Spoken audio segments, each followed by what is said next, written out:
Welcome to our pilot podcast. I'm Reverend Dr. Pamela Fox, licensed clinical social worker and mental health and wellness psychotherapist. And it's my pleasure to be here with you today for our initial podcast. The name of our program is The Struggle is Real, but Resilience is More Real, inspiring you to reach your full potential. My guest here today is my best friend and my husband, Mr. Kevin Fox. He is a community health worker and community health worker instructor. And he's going to tell you all about the wonderful work he's doing in the community.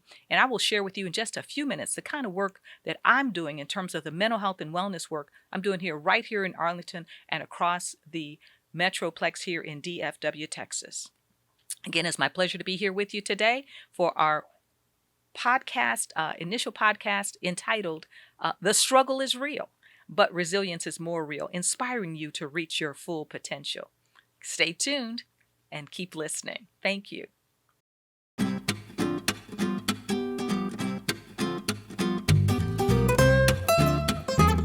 Welcome back. And so we're going to get into our conversation for today. And so, again, in terms of introducing myself, again, I'm Reverend Dr. Pamela Fox, licensed clinical social worker and mental health and wellness psychotherapist. I'm also a pastoral counselor and transformational life coach. And so, in terms of the work that I do here in Arlington, Texas, and across the Metroplex of DFW, Texas, I am providing mental health and wellness services, specifically looking at trauma-informed cognitive behavioral therapy and what's called EMDR therapy, which is eye movement desensitization and reprocessing therapy, to help people who have tremendous trauma. And what I know in terms of the work that I do, I was sharing with a colleague just moments ago that something about that COVID has brought people out in terms of seeking out mental health resources, which is a good thing for me because my business is booming and I do have a waiting list right now in terms of service provision. I work with individuals, families, and couples trying to look at how to process their thoughts and feelings about a variety of subjects, but specifically looking at the issues of depression, anxiety, stress, loneliness, isolation, trauma, post-traumatic stress. We have some clients who are dealing with suicidal ideation, so we process that as well. But also, I've had clients who've had some eating disorder issues, also clients who have autism and other concerns in terms of bipolar disorder and personality disorders, etc. And so I work in that regard, trying to help people process their thoughts and feelings about what's going on with them. Wanted to share with you in terms of the name of my practice. It is called the Synergy Counseling and Coaching Center and Foxfire Outreach Ministries.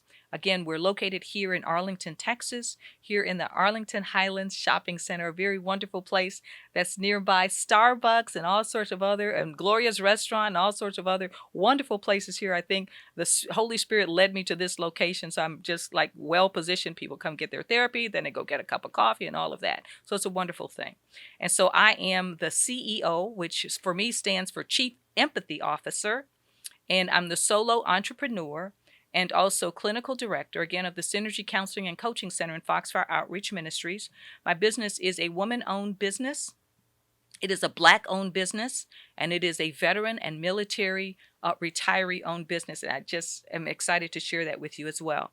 So again, the work that we do is so tremendous. People are really being blessed and really receiving healing and wellness. And so just it's so important. It's so important, especially in tough times like these that we're going through so much stress. So I want to turn it over right now to my guest, my wonderful guest who's here today again, my best friend, my husband, my life partner, my colleague and friend, Mr. Kevin Fox. And Kevin's going to tell us about the work that he's doing in the community. Welcome, Kevin. Glad to have you here today. Well, thank you, Pamela. It's really nice to be here with you. Just want to thank everybody for tuning in to our podcast. This is our pilot podcast. We're really excited about it. My name is Kevin Fox, and I am the program manager for North Texas Behavioral Health Authority Substance Use Disorder Community Health Worker Program. Now, this program is, we're in our third year. North Texas Behavioral Health Authority is a nonprofit mental health, behavioral health authority that serves North Texas, the North Texas area, Dallas-Fort Worth, and the surrounding 6 counties. So what is a community health worker, you might ask? So a community health worker is pretty much a frontline worker boots on the ground. We are out in the community. We meet people where they're at. We are what we call bridge builders. So we bridge the gap. Our main goal out in the community is to raise health literacy and address communities where health disparities are high. We address situations in the community such as food deserts and providing resources for people with mental health, substance use disorders. And as we know, homelessness, mental health, and substance use are really, really closely related. So it's very, very important that we are out in the community because, as we know right now, mental health is at an all-time high. The need for treatment, and unfortunately, Texas has scored very low in the past as far as being able to address mental health. Now they have awakened to the concept of treating people with mental health and understanding that it's okay not to be okay, that people need help, that we need to be able to treat mental health just like we do any other illness, high blood pressure, diabetes. Mental health is a physical condition and it needs to be treated. Same with substance use disorder. So we're out in the community providing those much needed resources and referrals. Not only do we connect the community with resources and referrals, but we connect the different providers and agencies together because there are a lot of agencies out there who may not know that there's another agency right down the street that has something that they may need. So we're able to connect them together as part of the integrated care that is so very important to what we do. Thank you so much for sharing that, Kevin. Tell me, how long have you been doing the work of as a community health worker? So I've been into community health work since 2017. Started off in South Dallas as a mental health peer specialist. The beauty about what we do at North Texas Behavioral Health, and the foresight that our CEO had to bring the core competencies of the community health worker to the domain of mental health and substance use. Normally, community health workers have been traditionally working with people with normal physical health conditions and other co-occurring issues and dealing with social determinants of health as well. The fact that we are able now in our third year to combine the 8 core competencies of the community health worker and bringing that to bear in the domain of mental health and substance use is very, very exciting, and it has proven to be very impactful. I appreciate that. I appreciate that. I know all of the community outreach workers that you're working with and the clients that you're working with are really appreciative of the efforts that you're providing in the community. I know that South Dallas is one community in particular that is really hard hit with health disparities. And so North Texas Behavioral Health is really on the move in terms of addressing those in a wonderful way. Tell me, are there outreach efforts as well with other community-based organizations and faith-based organizations? Right. So we are definitely right now focusing on our communities of faith, also with a focus on our independent school districts within the DFW. As we know right now, there is a huge opioid crisis nationwide. Texas is particularly hard hit.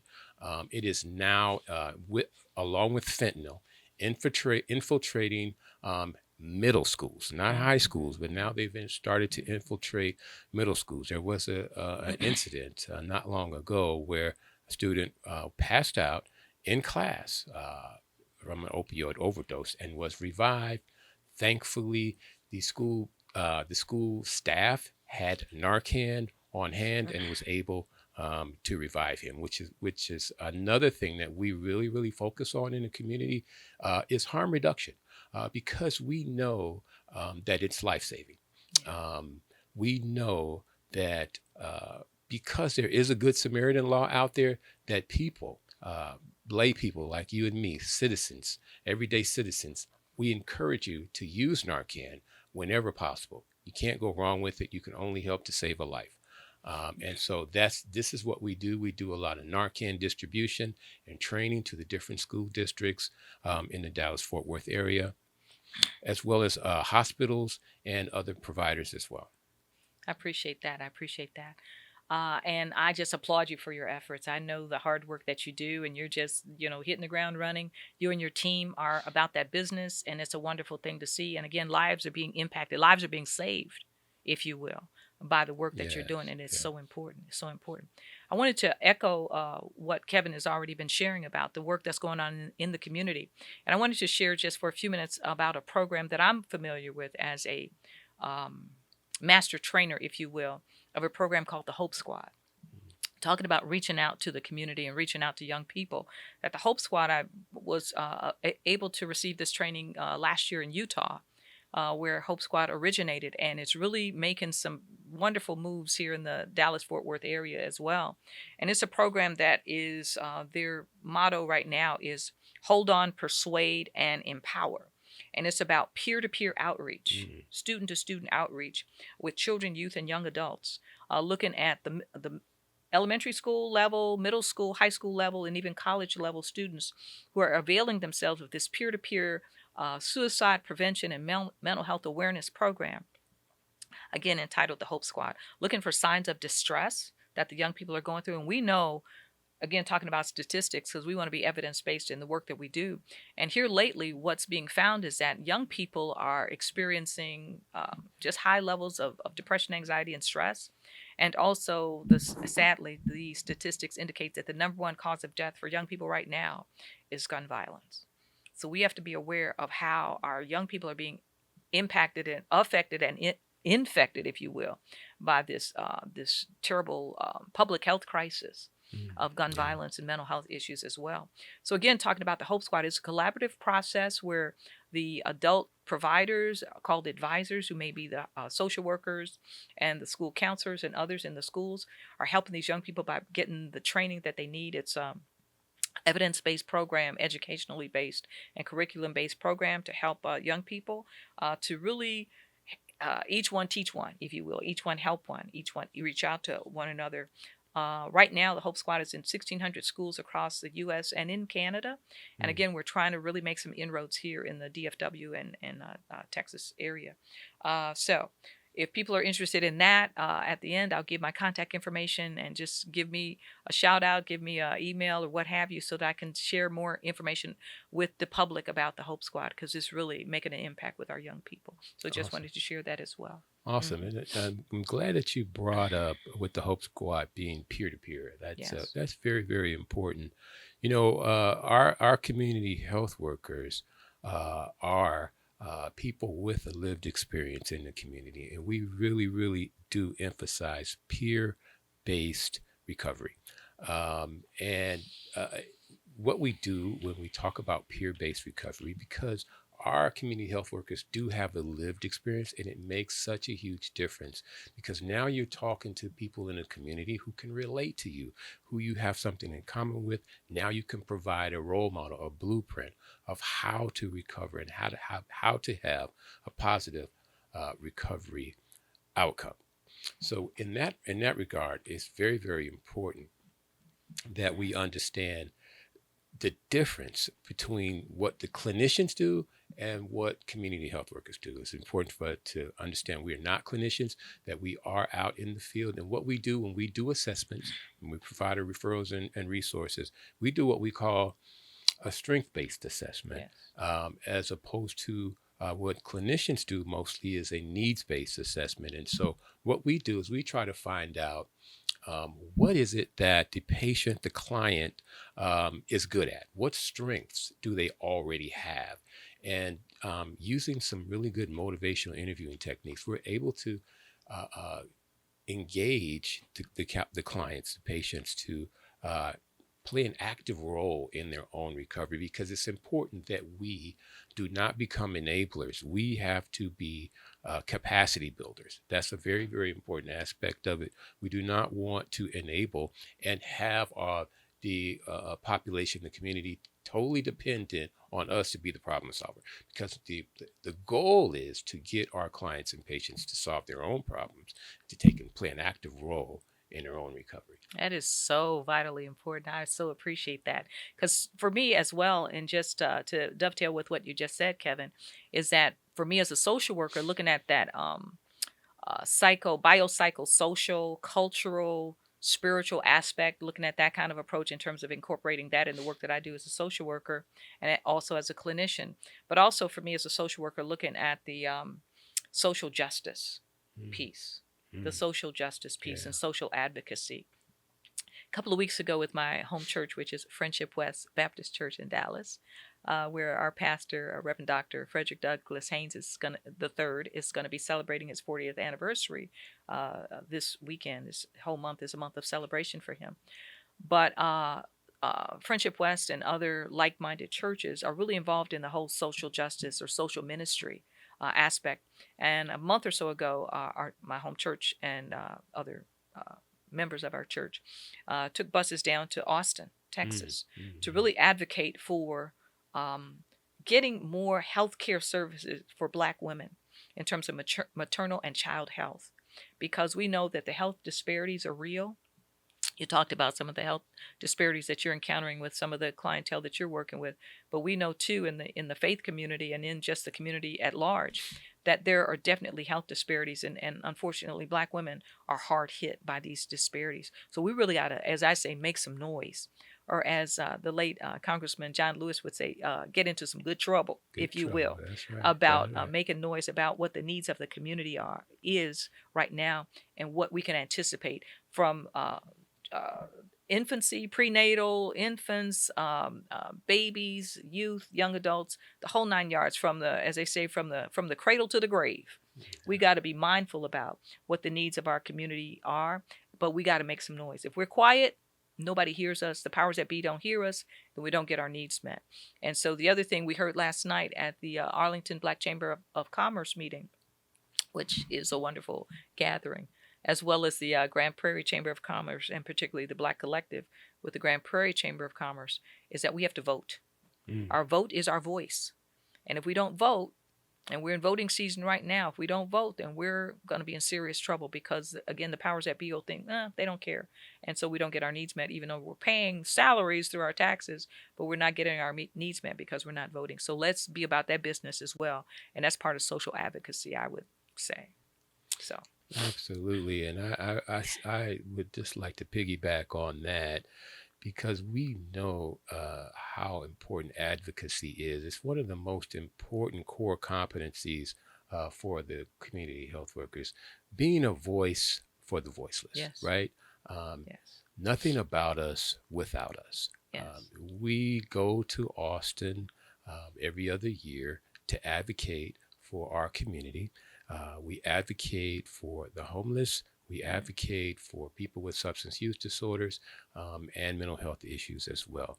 And we really, really are at the forefront of right there out in front for advocating in Austin to get so many new bills passed, new funding, and new grants to address these issues.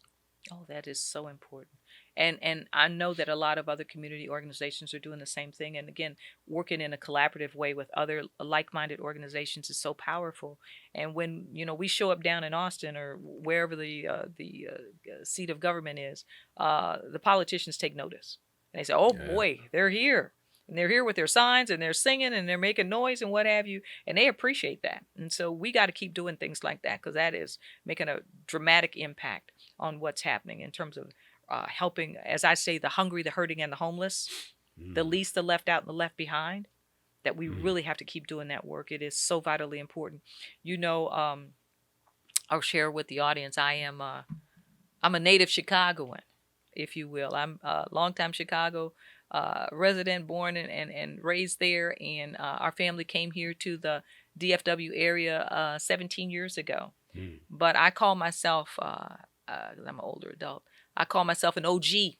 Yeah. OG from the south side of Chicago. So OG, means back in the day, it means original gangster. So some days I'm like original gangster, and other days I'm OG, old grandmother, being about that business of being a mentor and being a matriarch.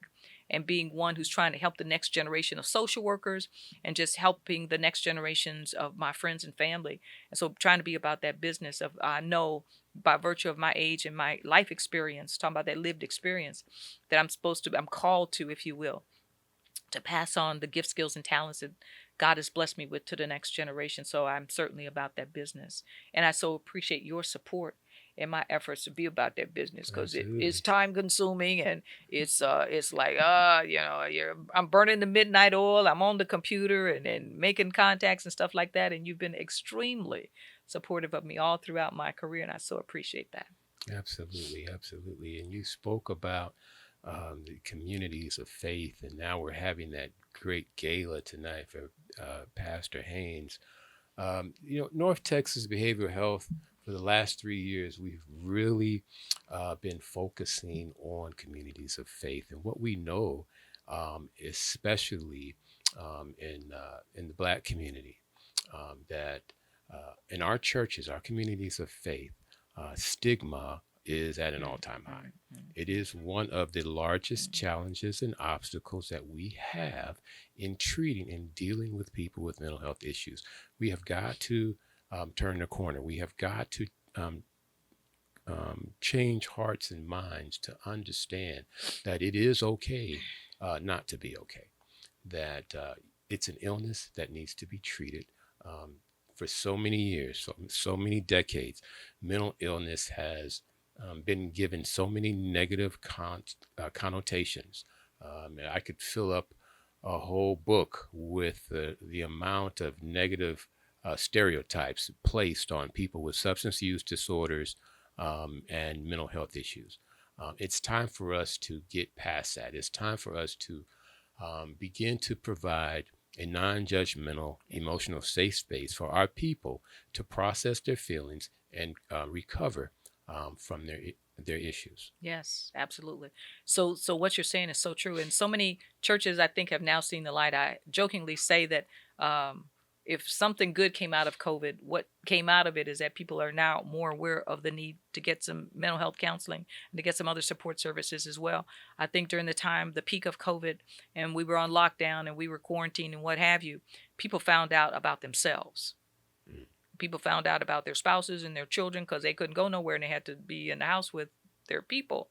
And they found out that there was some communication issues, that there was some learning issues, that the kids were dealing with social, emotional learning gaps, which didn't get better once they went back to school, because that peer-to-peer thing in terms of kids being in school is not just going to school to learn the ABCs.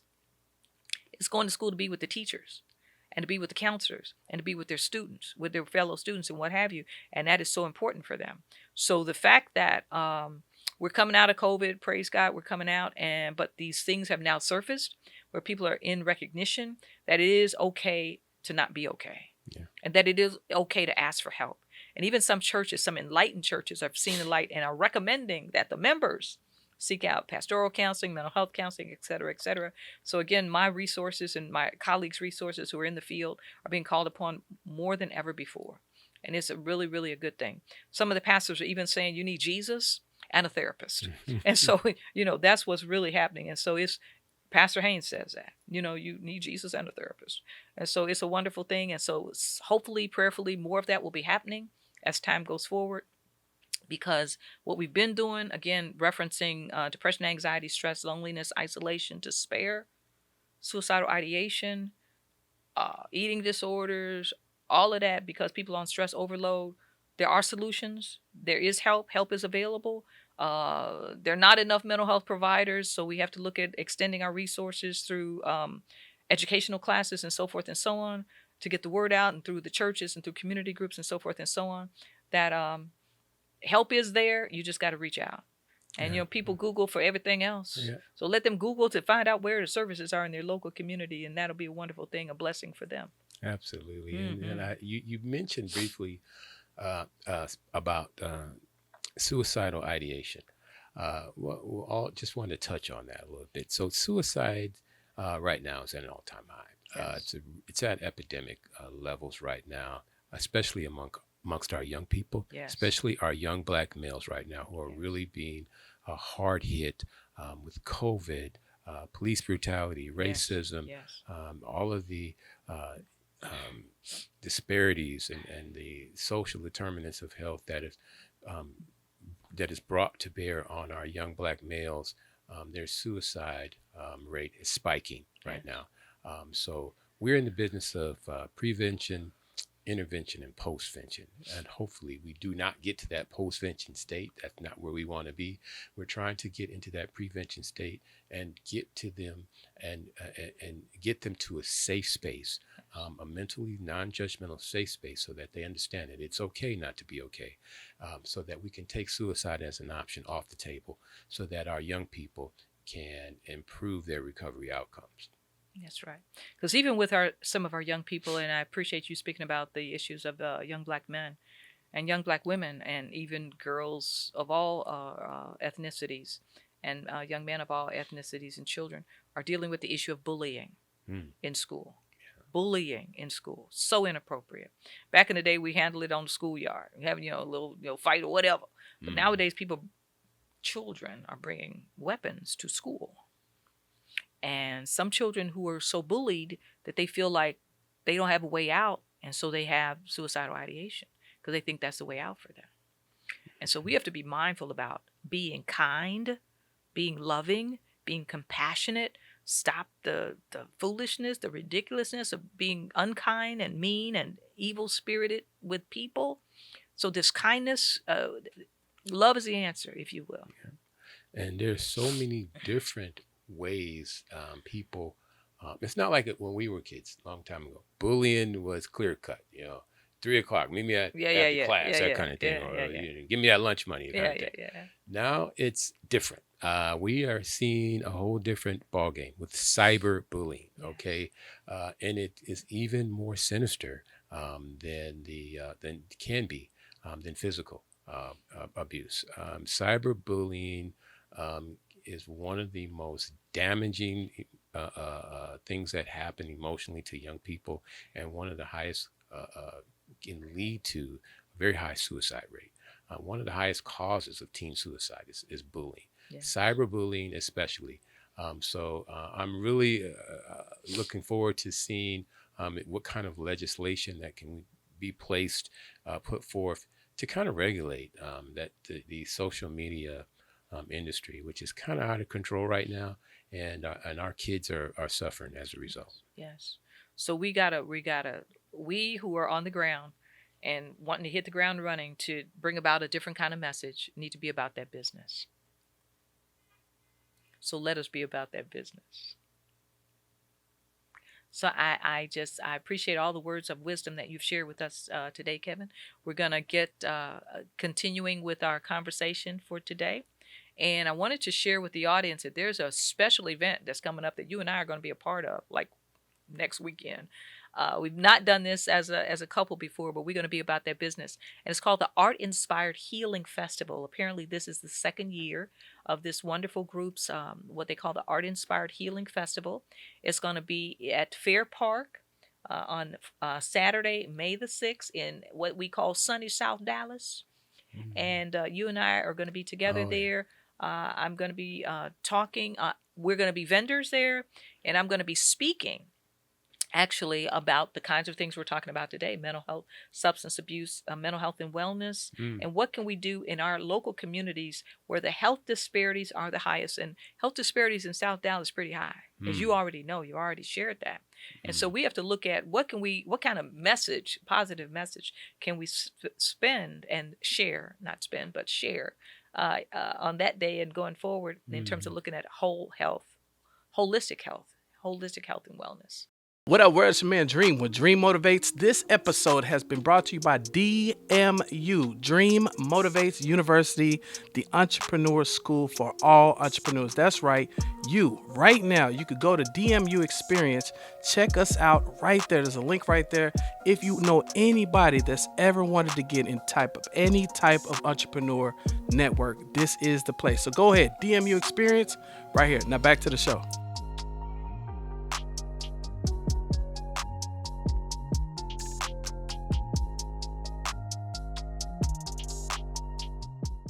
And we're back here. We're back, and I'm Reverend Dr. Pamela Fox, back with our conversation for today in terms of looking at our pilot podcast, which is entitled The Struggle is Real.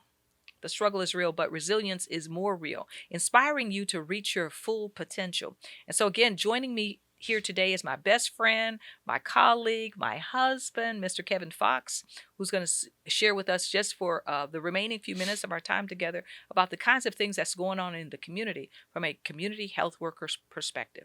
But again, to remind you in terms of my background, I'm a licensed clinical social worker, mental health and wellness psychotherapist. I'm a pastoral counselor and transformational life coach.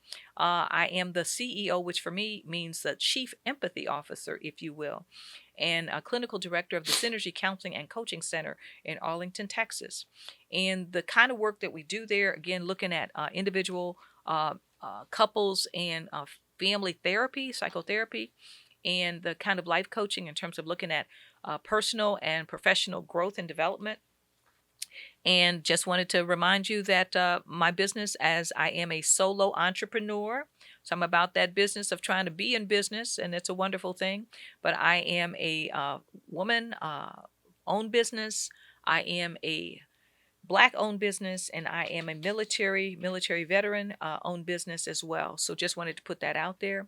I'm also a master trainer for a program called the Hope Squad, which is a mental health awareness and suicide prevention program, peer-to-peer. And so wanted to get that word out into the local community as well. Resources are here for you.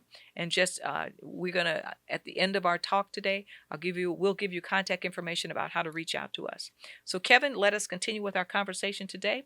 Won't you share with us again the kind of work that you're doing in the community? Yeah. So right now, as you know, what we're doing in our SUD community health worker program, so we primarily focus, like we spoke about, indigent population where health disparities are high, health literacy is low, and in dealing with this population and addressing substance use and mental health.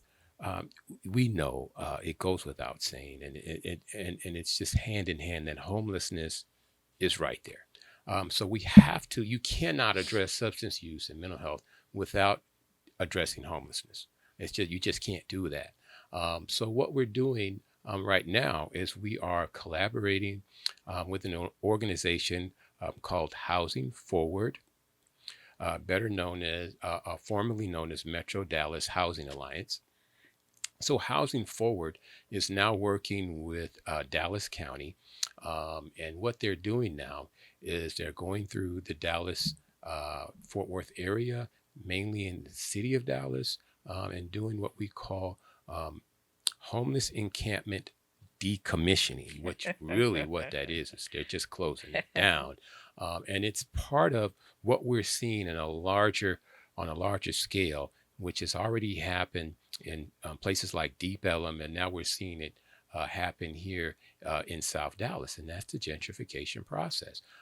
They are raising the property taxes and forcing the long-standing residents out, building new homes, and displacing residents from their housing and other services that they need. So this is a serious issue in the community. So we really, really look forward to our continued collaboration with Housing Forward, because when you go into these homeless encampments and you do your decommissioning, what are you doing?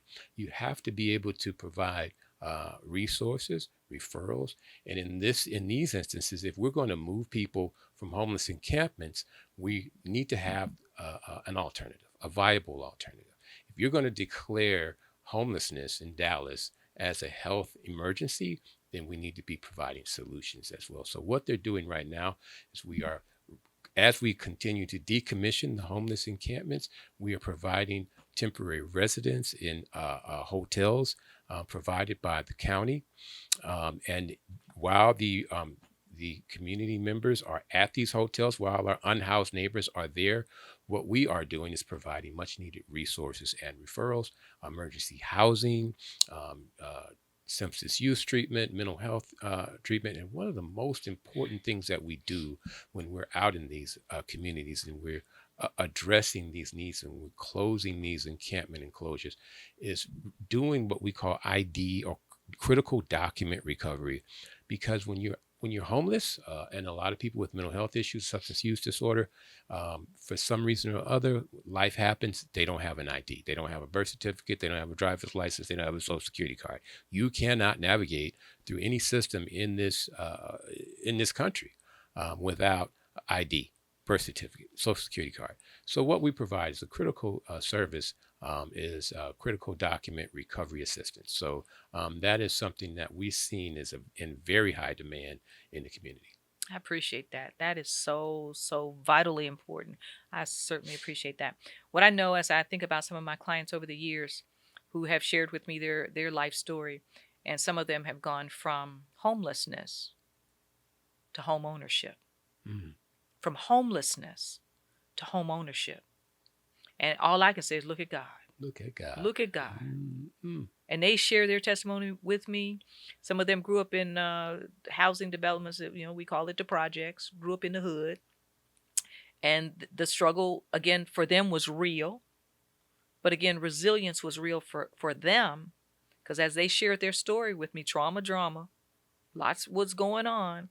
And they went from homelessness to home ownership and a lot of times single moms for themselves and their kid. And it's just a wonderful testimony about empowerment and strength and support, which is what we need to go from where some of your clients are currently to where they could be.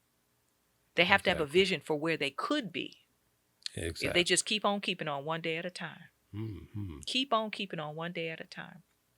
As they say, we're all recovering from something. Yes. I mean, just not people with substance use disorder, that we're all recovering from something, trauma, drama, du jour, whatever that might be. And so because of that, we have to realize that, they talk about the 12 steps, and they say if you get the first 3 steps right, you squared away. Mm. And so the first step in the 12-step program talks about, and this is for self-help and self-care, it talks about powerlessness and life unmanageability. Mm. Powerlessness and life unmanageability. So if you look at your life, there are many areas that we're powerless over and our life is unmanageable. Because we don't have an awareness of that, it becomes a stumbling block for us.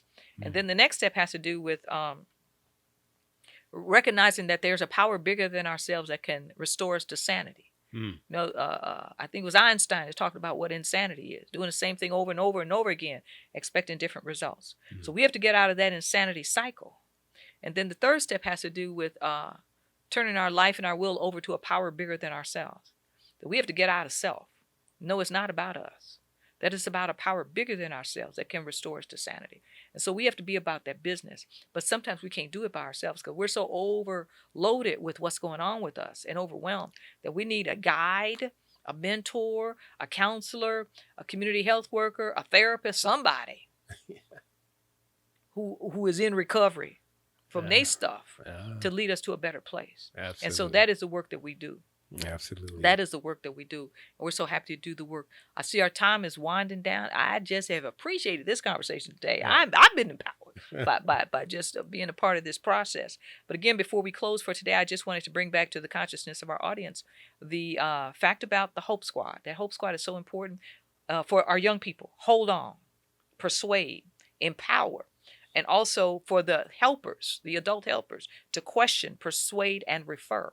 That's what you do in the work that you do. Absolutely. That's called the QPR program. Question, persuade, and refer. And so the Absolutely. peer-to-peer work is hold on, persuade, and empower. And so Absolutely. collectively, we about that business. We want our young people to be about that business so that we, again, can keep on keeping on one day at a time. Absolutely. And I wanted to just close out with this final thought, is that what we're doing at North Texas Behavioral Health Authority requires a huge amount of cultural competence. Yes. Now, we will never be 100% culturally competent, but we can be 100% culturally responsive. I am never going to be able to meet the needs of every culture in our community, but I can respond. I can provide and meet those needs to make sure that those gaps are filled. So it's important for us to understand the importance of being culturally sensitive and understanding the cultural needs. A reminder that here upcoming here on May 11th, Title 42 is about to end. And there are going to be some repercussions for that. So what you're going to see is another surge, right? You're going to see another border surge. They're already massing at the border now. Once Title 42 is lifted, Dallas-Fort Worth is expecting a surge of immigration. And so we have to be prepared. We have to be culturally competent and culturally responsive. And as, like I said, we're not going to be 100% culturally competent, but we will be 100% culturally responsive, responding to the cultural needs of our community. Yes. I appreciate that.